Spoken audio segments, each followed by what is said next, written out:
बुद्ध अपने शिष्यों को उपदेश दे रहे थे।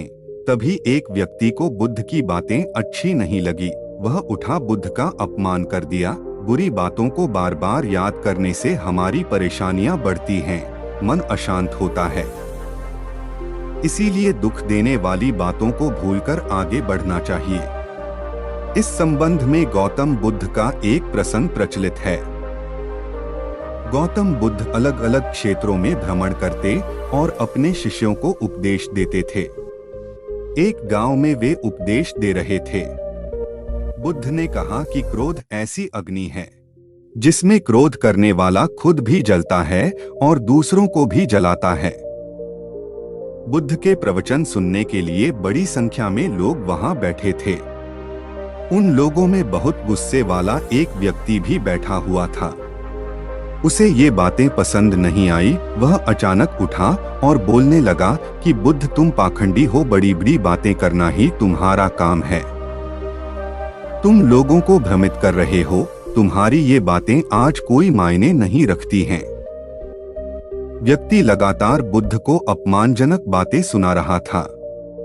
वहां बैठे सभी लोग ये देखकर हैरान थे कि बुद्ध ये सब शांति से सुन रहे थे, लेकिन कुछ बोल नहीं रहे थे।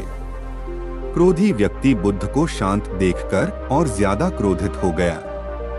वह बुद्ध के पास गया और उनके मुंह पर थूककर वहां से चला गया। घर पहुंचकर क्रोधी व्यक्ति का मन शांत हुआ तो उसे अपने किए पर बहुत पछतावा हुआ। वह बुद्ध से क्षमा मांगने पहुंचा, लेकिन उस गांव से बुद्ध पड़ोस के गांव के लिए निकल चुके थे। वह व्यक्ति बुद्ध को खोजते हुए दूसरे गांव में पहुंच गया। वहां व्यक्ति को जैसे ही बुद्ध दिखाई दिए, वह उनके चरणों में गिर गया और क्षमा मांगने लगा।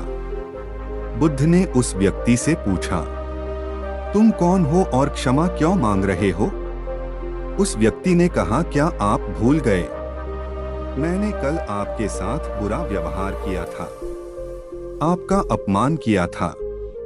बुद्ध ने कहा, बीता हुआ कल मैं वहीं छोड़ आया हूँ और तुम अभी भी वहीं रुके हुए हो। तुम्हें गलती पर पछतावा है, तुमने पश्चाताप कर लिया। अब तुम निष्पाप हो गए हो।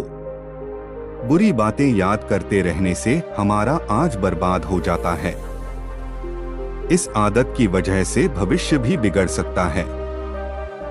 इसीलिए बीते हुए कल की बातों को भूलकर आगे बढ़ना चाहिए। नमो बुद्धाय।